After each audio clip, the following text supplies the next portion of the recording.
Udah Pak, udah tadi udah.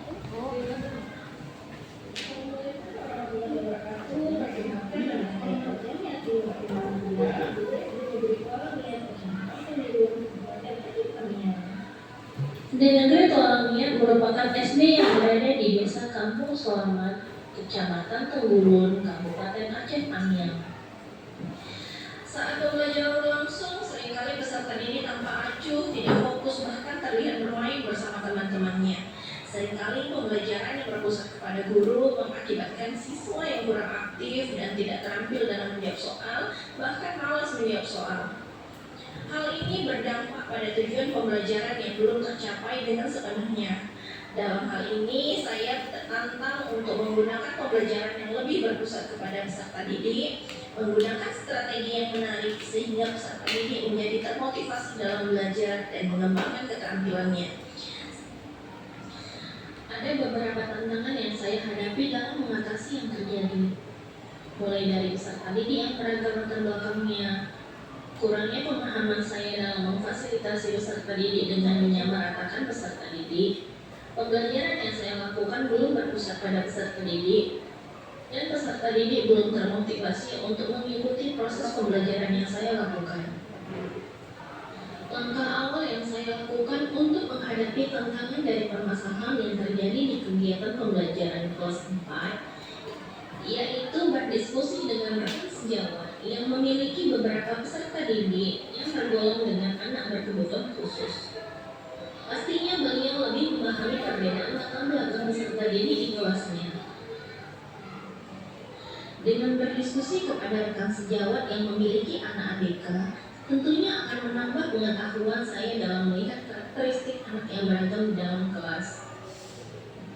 Untuk mengetahui kebutuhan peserta didik dari kesiapan belajarnya, minat, dan profil belajar peserta didik yang berpengaruh dalam kebiasaan belajarnya, sehingga saya melakukan pemetaan dengan memberikan asesmen diagnostik kognitif dan asesmen diagnostik non-kognitif. Dari asesmen diagnostik kognitif yang saya lakukan, didapat ada 12 peserta didik yang paham, 9 yang kurang paham, dan 6 yang tidak paham sama sekali tentang tujuan pembelajarannya. Dari asesmen diagnostik non-kognitif didapat 5 peserta didik dengan gaya belajar kinestetik, 10 peserta didik dengan gaya belajar auditori, dan 12 peserta didik dengan gaya belajar visual. Sehingga terbentuklah 2 kelompok untuk belajar auditori, 2 kelompok untuk gaya belajar visual, dan 1 kelompok untuk gaya belajar kinestetik yang akan dilakukan saat proses pembelajaran. Sebelum masuk ke ruang kelas, kami selalu melakukan pembiasaan salam senyum sapa untuk menjalin kedekatan antara guru dan siswa. Selamat pagi teman-teman, apa kabar? Baik. Selamat pagi teman-teman, apa kabar? Baik. Selamat pagi teman-teman. Selamat pagi Sofia.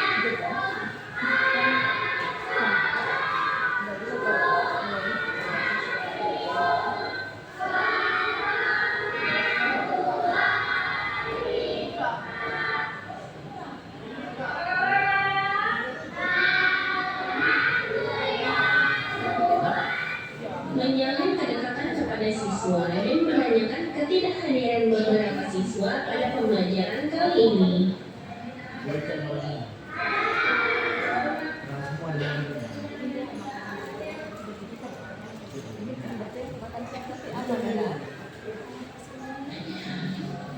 Membuat kesepakatan di kelas agar tercipta kenyamanan saat belajar.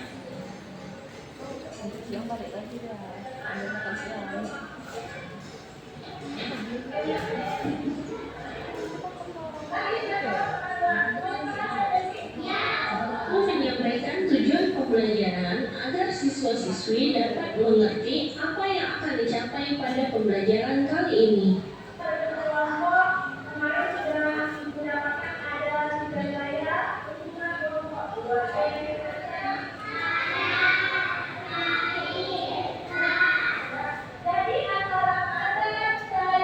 Memberikan penguatan materi antara perubahan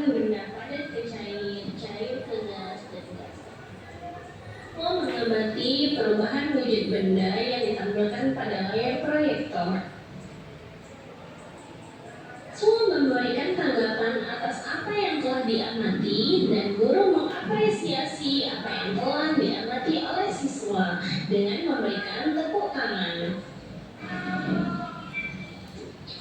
Memberikan tugas kelompok sesuai dengan gaya visual, gaya auditori, dan gaya kinestetik yang dipandu oleh guru.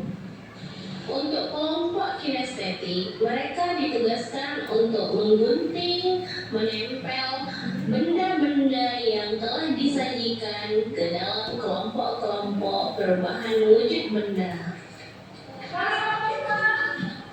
Sedangkan kelompok visual, mereka akan mendesain, mengelompokkan tugas yang sama menggunakan aplikasi Canva for Education, di mana mereka akan mengaplikasikan Canva dipandu oleh guru.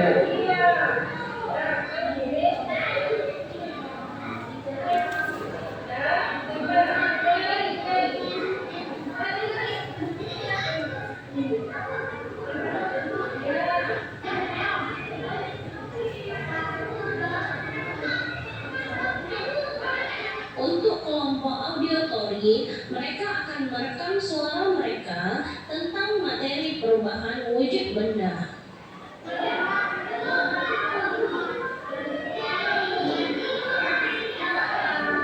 Setelah selesai mengerjakan tugas di kelompok masing-masing dengan gaya auditori, visual, dan kinestetik, mereka masing-masing kelompok akan mempresentasikan ke depan kelas.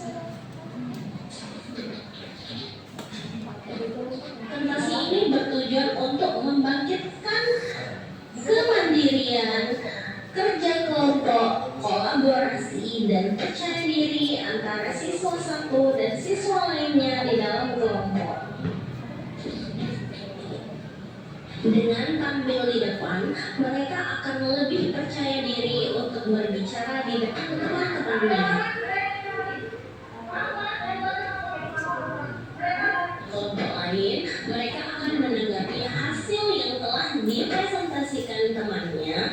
Hal tersebut bertujuan untuk agar mereka memahami apa yang telah dipaparkan oleh teman kelompoknya.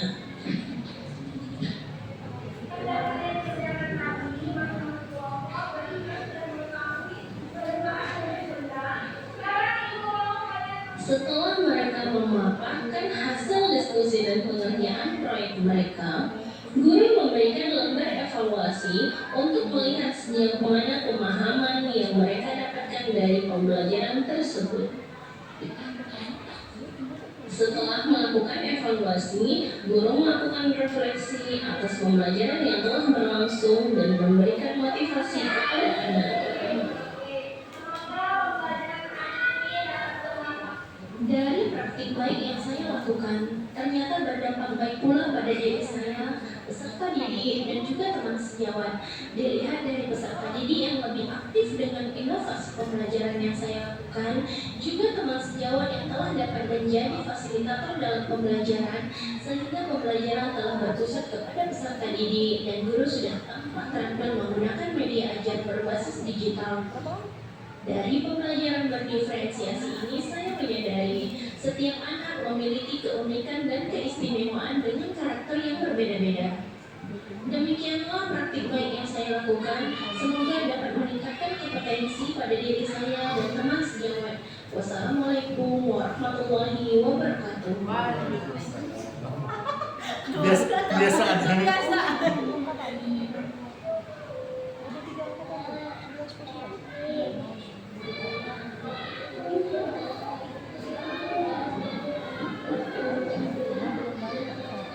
Assalamualaikum warahmatullahi wabarakatuh. Saya merupakan sejawat di dunia. Menurut saya di dunia sedang menerapkan pendekatan dari anak-anak yang aktif dalam pembelajaran, dan kita lihat juga materi yang disampaikan dunia hampir semua anak bisa paham.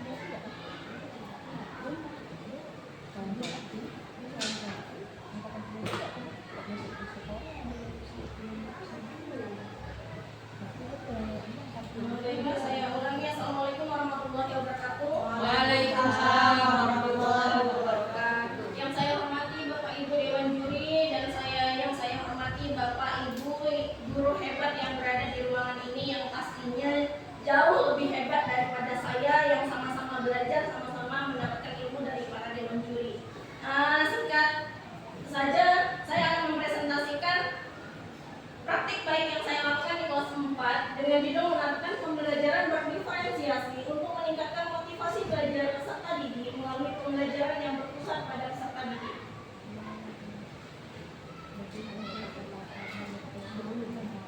Adapun situasi yang tampak di dalam praktik baik saya, yang pertama metode ajar yang biasa saja. Dalam video tadi mungkin Bapak Ibu tampak saya mengajar biasa saja menggunakan buku, menulis di papan tulis, anak mendengar, yang ngomong sama temannya, yang jalan-jalan, seperti itu situasinya. Kemudian pembelajaran di kelas itu masih berpusat pada guru seperti tampilan di dalam video tadi. Semua anak masih tertuju pada saya yang berceramah, saya yang menjelaskan, saya yang menulis, anak-anak ikut menulis, seperti itu. Kemudian situasi yang ketiga, peserta didik malas mengerjakan soal karena kurangnya motivasi belajar. Kalau ada dikasih soal sama gurunya, dia tidak termotivasi untuk mengerjakan itu. Motivasi belajarnya tidak ada gitu. Jadi kebanyakan saat guru memberikan soal tidak siap. Soal siap jawabnya asal-asal. Nanti kalau ada pertanyaan, ada itu peserta, saya tidak tahu Bu, itu jawabannya. Jadi itu situasi di lapangan yang saya temui, anak-anak saya juga ada yang seperti itu. Kemudian mengapa praktik baik ini penting untuk dibagikan? Karena masih ada beberapa guru yang memiliki masalah yang sama seperti yang saya alami. Tidak dipungkiri, mungkin bukan di sekolah saya saja, pasti di sekolah Bapak Ibu juga ada yang guru seperti itu, masih menggunakan metode teacher center. Jadi sekarang kan digalakkan kurikulum merdeka belajar, guru belajar, siswa belajar. Berarti kita harus mengikuti apa yang siswa butuhkan. Nah, itu yang belum dapat sampai ke sekolah saya sendiri, dan saya juga sendiri masih dalam tahap belajar. Jadi masih banyak teman-teman saya yang masih menggunakan metode yang teacher center seperti itu, masih berpusat pada guru. Kemudian yang kedua, mengapa praktik ini penting dibagikan? Dengan menerapkan pembelajaran berdiferensiasi diharapkan peserta didik antusias untuk mengikuti pembelajaran ke depannya, tidak dengan metode yang biasa. Kemudian, apa yang menjadi peran dan tanggung jawab Anda dalam praktik ini? Saya berperan serta di dalam praktik video pembelajaran saya tadi. Di praktik saya itu saya ingin meningkatkan anak-anak yang bermutu, anak-anak yang berinovasi nantinya, anak-anak yang kreatif, anak-anak yang mengenal digital. Karena kita sudah berada di abad yang memang menggunakan pembelajaran berbasis digital. Memang kita tidak memungkiri kalau misalnya tidak berbasis digital bisa saja, tapi jangan sampai anak-anak tertinggal dengan kemajuan zaman. Seperti kata Ki Hajar Dewantara itu, kita mengikut anak, kita menjadi among anak, kita mengikuti perkembangan zaman anak. Jadi nggak kayak kurikulum yang lalu, tidak kayak kurikulum ISA, KSP. Kalau kita sekarang memang berada di kurikulum merdeka, ikutilah bagaimana kurikulum yang sekarang. Ikuti perkembangan zaman anak di abad 21. Adapun tantangan yang saya hadapi, apa saja yang menjadi tantangan untuk mencapai tujuan tersebut? Tantangannya itu kepada siswa saya. Siswa saya itu beragam. Saya mengajar di kelas 4, 27 siswa dengan tingkah laku yang berbeda-beda.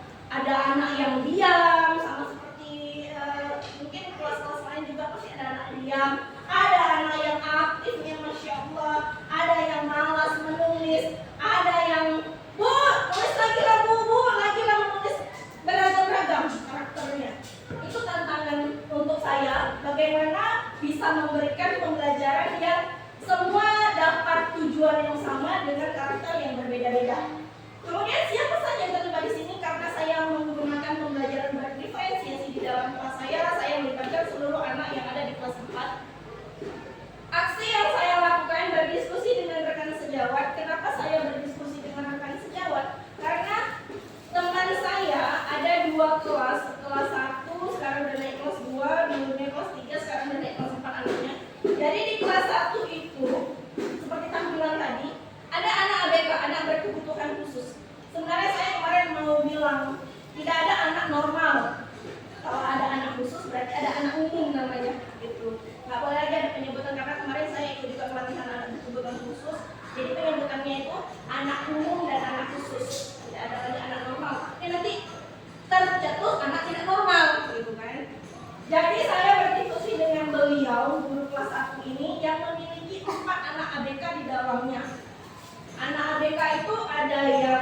ADHD. Kalau misalnya udah pernah ikut pelatihan itu, kalau ADHD itu kayak hyper, dia bergerak aja, naik ke bangku, naik ke meja, duduk di meja, lari sana lari sini. Kita bilang, udah di bangku, sebentar aja, duduknya kemana-mana. Ada lagi jadi ADHD. Kemudian ada yang tunagrahita, ada yang seperti yang tadi itu dia bunyi aja, yang mencontohkan itu dia bunyi. Jadi gurunya itu harus mengulang apa itu nah. Dengan keberagaman guru tersebut bagaimana dia di kelas, saya ingin tahu gitu, bagaimana dia bisa menghadapi anak-anak ABK itu tadi. Kan itu tidak sama dengan anak reguler. Jadi saya berdiskusi dengan beliau, jadi dia menjelaskan bahwa sebelumnya ya kita identifikasi dulu anak itu. Anak itu kurangnya di mana sih? Lebihnya di mana sih? Seperti itu. Jadi pakai identifikasi seperti yang tampak di dalam video tadi, itu mengidentifikasi siswa. Kemudian memetakan peserta didik. Aksi yang saya lakukan memetakan peserta didik, kenapa? Karena anak-anak ini berbeda, tumbuhannya berbeda, jadi kita harus petakan tidak sama semua anak. Kita petakan, oh ini apa ya minat bakatnya, apa ya gaya belajarnya, gimana ya yang tidak paham kurang pahamnya, seperti itu. Jadi ada saya memetakan anak nanti di selanjutnya, kemudian melakukan pembelajaran yang sesuai dengan kebutuhan peserta didik dengan pembelajaran berdiferensiasi. Nah ini memetakan peserta didik itu dengan dua asesmen diagnostik kognitif, kemudian melakukan asesmen diagnostik non kognitif. Guna asesmen diagnostik kognitif itu kita mau mencapai tujuan apa hari ini belajar. Nah kita mengambil pembelajaran yang mengikuti tujuan hari ini, yang menyambung. Jadi kita beri soal-soal yang menyambung dengan tujuan belajar hari ini, disusun dengan diagnostik, asesmen diagnostik kognitif namanya. Kemudian kita akan mau memetakan anak itu gaya belajar apa, minatnya apa. Itu saya gunakan dengan asesmen diagnostik non kognitif. Nah seperti ini didapat asesmen diagnostik kognitif itu ada beberapa anak yang paham akan pembelajaran yang mau dilakukan. Jadi dia materi yang berhubungan dengan perubahan wujud itu berarti kan bendanya dulu, dia tahu nggak bendanya, ingat nggak pembelajaran sebelumnya bendanya itu apa? Nah ternyata ada ini 12 anak yang masih ingat, sudah paham dia berarti gitu dari angket yang dikasih. Kemudian dari asesmen yang dikasih tadi, kemudian masih ada yang kurang paham sebanyak 9 orang, masih ada yang tidak paham sebanyak 4. Kemudian dari asesmen diagnostik non kognitif juga sama, saya memberikan asesmen dengan pertanyaan-pertanyaan. Saya ambil saja, cuma gaya belajar itu banyak ya ibu-ibu. Pembelajaran berdiferensiasi ini luas. Saya bukan cuma saya masih belajar sebatas ini. Jadi gaya belajar yang saya ambil auditory, visual sama kinestetik. Di luar dari itu banyak sekali. Auditory itu dibagi lagi, visual itu dibagi lagi, kinestetik itu dibagi lagi. Masih ada bagian-bagiannya. Seperti nampak di layar, itulah yang nampak auditorinya ada 10. Visual yang menggunakan yang suka lihat gambar-gambar itu ada 12, yang bergerak itu ada 5 orang. Nah, kegiatan pembelajaran yang saya lakukan sesuai dengan kebutuhan. Tadi sudah melakukan pemetaan, saya sudah tahu, oh ini kebutuhan murid ini berarti kalau dia suka gerak-gerak nih, kelompok ini, biar sendiri belajarnya. Yang visual tadi sendiri, yang auditory sendiri. Jadi saya tidak menyamaratakan semua jadi satu, jadi per kelompok-kelompok saya bagikan sesuai pemetaan tadi. Nah, saya kasihkan juga pembelajaran yang seperti itu. Untuk biar diketahui pembelajaran berdiferensiasi itu ada 3. Ada konten, proses, produk. Nah, saya ini hanya mengambil yang proses. Jadi tadi kalau misalnya lihat video tadi itu kontennya tidak ada diferensiasi karena saya masih sama, ada layar, saya nggak ada membedakan ini loh materinya sendiri, saya ini sendiri, saya ini sendiri. Ada di dalam proses baru saya lakukan sesuai dengan gaya tadi. Di proses kinestetik saya lakukan beda, di auditory beda, di visual beda, seperti itu. Jadi yang saya lakukan ini diferensiasi proses namanya, tidak ada konten, tidak ada diferensiasi produk karena tidak menghasilkan produk. Kemudian seperti biasa setelah mengerjakan tugas-tugas anak presentasi. Gunanya presentasi apa? Ada timbang balik. Jadi kawannya maju, menjelaskan, kawan yang lain mendengar, memahami. Jadi jangan cuma lihat, udah nggak paham kawannya jelaskan di depan. Jadi mengadakan presentasi, kemudian mengevaluasi setelah mempresentasikan selesai. Saya mengevaluasi apakah sudah pakai gaya belajar tadi sampai pembelajaran itu. Jadi saya mengevaluasi lagi, memberikan evaluasi dan refleksi pembelajaran, kemudian ditutup dengan doa. Refleksi, bagaimana dampak dari aksi yang dari langkah-langkah yang dilakukan. Jadi tadi kan tantangannya itu karena siswa yang beragam. Alhamdulillah dengan siswa yang beragam tadi nampaklah dia minatnya di mana, kebutuhan belajarnya yang bagaimana, hasil yang dia dapatkan juga baik.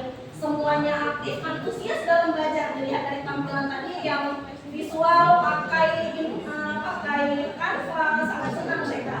Yang auditori merekam itu handphone itu memang ada dua, karena dua kelompok auditori. Merekam dia senang kali dengar suara dia merekam gitu. Jadi auditori itu bukan cuma mendengar aja, dia ngomong itu juga termasuk auditori. Kemudian dari hasil refleksi saya juga, saya menggunakan praktik baik diferensiasi. Dan teman-teman itu ada yang terlibat yang perekamannya, maksudnya terlibat dalam perekaman, bukan terlibat dalam pembelajaran berdiferensiasi. Karena teman-teman saya melihat saya menggunakan pembelajaran berdiferensiasi seperti itu yang menarik minat anak, jadi teman-teman juga ingin mencoba belajar berdiferensiasi seperti yang aku dokumentasi. Ini namanya Ibu Maya. Ibu Maya tahun lalu dia ngajar di kelas 6. Ini Ibu Atri. Ini Ibu Atri mengajar bahasa Inggris. Nah, jadi nggak harus guru kelas yang pakai diferensiasi, guru PJOK bisa, guru makro bisa, makro yang lain juga bisa. Kemudian ini sertifikat saya pembelajaran berdiferensiasi, saya sudah menggali ya semampu saya belajar mandiri. Kemudian saya juga sudah membentuk kombel di lingkungan sendiri. Saya itu wakil pembentuk kombel untuk menggerakkan siapa teman-teman di lingkungan sendiri. Jadi jangan cuma kita punya ilmu kita untuk kita sendiri, kita berbagi untuk yang lain. Demikianlah demikian. Burung pelikan, burung cendrawasih, cukup sekian dan terima kasih. Assalamualaikum.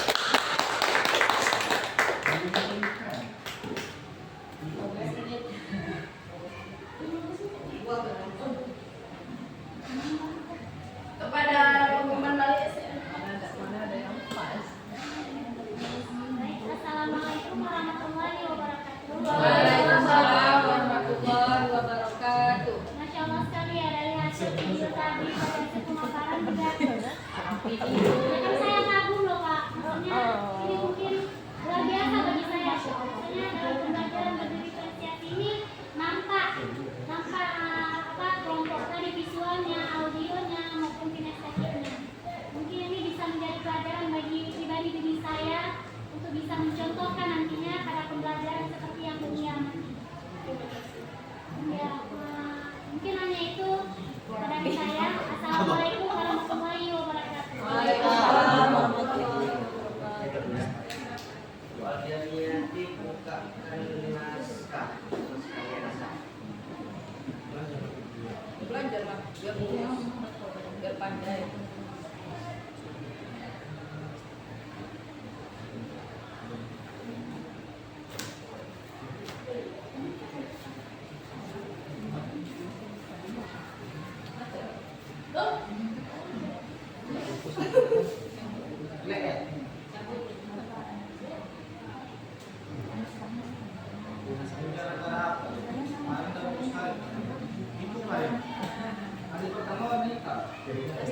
Dua putih, dua putih. Saya ngecek kok malam. Tenang, hasil malam.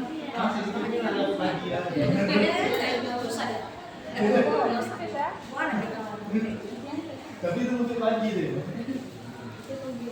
Itu di bawah dan itu buat pacar.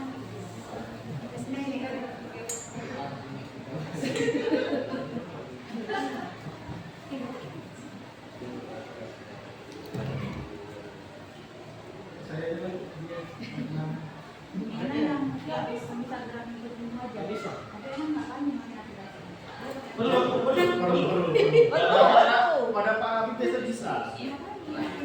perlu. Perlu bagi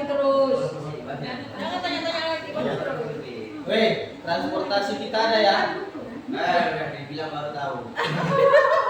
Ayo Mana transportasi. ada, Pak? Hah? Mana ada? Nggak ada kan? Aku bilang banyak anggaran tahun ini. Langsung ada dibilangnya nih, udah cairkan. Kemarin apa tapi nggak ada. Juara 1 2 juta, juara 2 4 juta. Kambur. Kalau nggak salah kemarin kata Pak Rapi nggak ada anggaran. Harinya. Oh, hari ini Pak.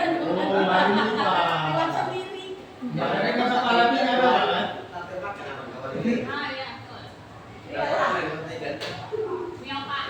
Apa lagi? Bilang sama ketiga sekalian ya, ambil semua duit mereka pak. Ya udah nggak apa-apa ambil sekarang besok belum pasti.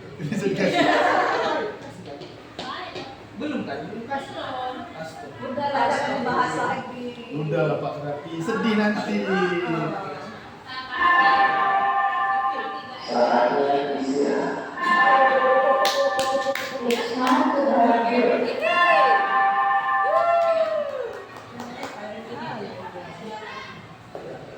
Memang cocok aku jadi teknis. Jadi teknisi. Nah, dia Kak, aku betul kan ya Kak? Di sini semalam flash disk ini hilang. Nggak ada. Siapa yang bawa? Astagfirullahaladzim, mana yang bawa? Iya betul. Karena naskah aku kan ada yang sekopi. Mau. Hilang. Hati-hati di situasi ini. Sebenarnya saya membacakan nanti di akhir redaksi, tapi karena sudah tampil saya buat saja. Di situasi ada, deponya pun ada semua. Terus di bawah mengapa bertindak juga ada, kemudian peran tanggung jawab ada. Di tantangan juga ada dua. Tahu ya, ada dua kan? Di tantangan ada, juga siapa terima saja? Ada. Di aksi yang kurang. Itu cuma angka. Buka profilnya. Berarti direvisi belum begitu kan ya? Di yang di apa tadi ya? Asesmen awal tadi ya. Diagnostik kan itu. Nah harusnya langkah satu memantapkan peserta didik, kan? Di langkah-langkah ada di hasil penyambung ini, tetapi strateginya nggak ada. Jadi poin dari ini melakukan asesmen ini masuk ke strateginya. Gitu. Sementara memetakan peserta didik itu termasuk dengan langkah. Langkah pertama memetakan SD. Langkah kedua dia apa? Termasuk di bawahnya. Ini Pak, Nggak, di bawahnya. yang asik kan? Nah ini masuk ke dalam langkah.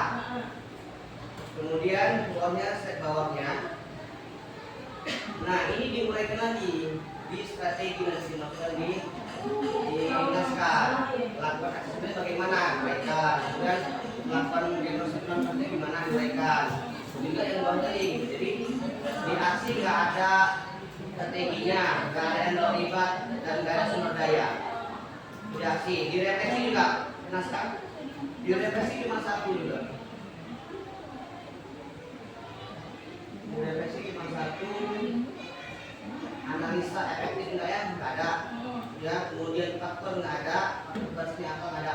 Kemudian pembelajaran yang penting enggak ada gitu. Saya sekali hampir sempurna gitu. Hanya di bagian aksi dan refleksi. Di video cuma satu teman saya. Video masih ada video yang keren. Ya betul. Benar Pak. Itu aja. Selebihnya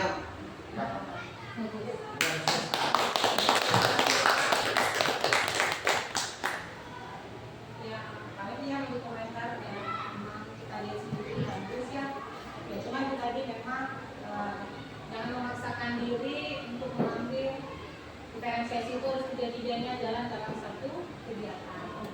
Kemudian pemanfaatan teknologi itu memang penting, tapi mungkin alangkah baiknya juga kita lihat materi. Misalnya tadi perubahan wujud benda, mungkin anak-anak kan butuh pengalaman yang praktek langsung, praktek. Misalnya buku kecair, kita es yang kita mati, setel cari ke buku mungkin dengan membuat S2 kelihatan gitu ya kan, ya mungkin diganti dengan prosesnya perlu praktik kalau memang itu memenuhi kebutuhan murid, punya makna untuk murid, pengalamannya bermaklumi. Ingat ya, kalau kita praktek itu biasanya lama ingatan kita gitu ya, kita sendiri gimana nanti diferensiasinya, ini produknya seperti itu ya. Nah, tapi ini sudah bagus, pengamatan digital itu perlu penting, mungkin pilih di mana gitu, menyesuaikan dengan materi. Artinya kita juga harus sebagai guru pandai-pandai lah untuk memenuhi kebutuhan yang kira-kira mana yang maknanya lebih dapat gitu. Oh ini nggak bisa kalau kita praktik, kita nggak punya bendanya, kita nggak punya bahannya, kita sulit untuk datangi tempatnya, kita pakai digital kan gitu kan, kita pakai video animasi, video pembelajaran gitu kan. Nah, namun kalau yang bisa kita praktikkan langsung, alangkah itu anak-anak mendapatkan secara langsung. Itu aja dari saya.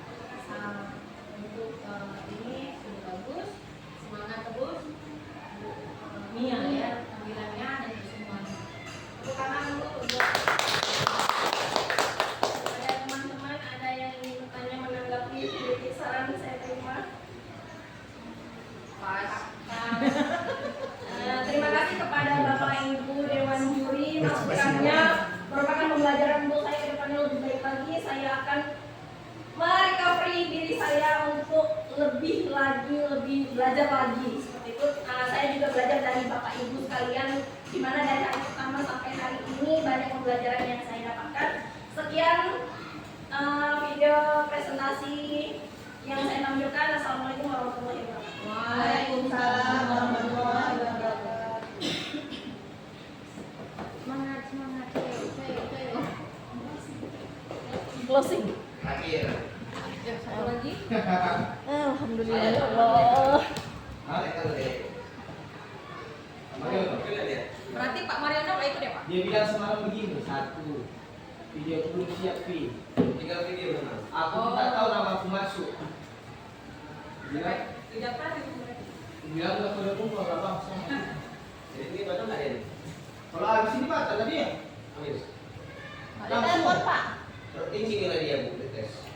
Iya. Hampir sempurna nilai dia. Cuma tak tertinggi sih Mana video?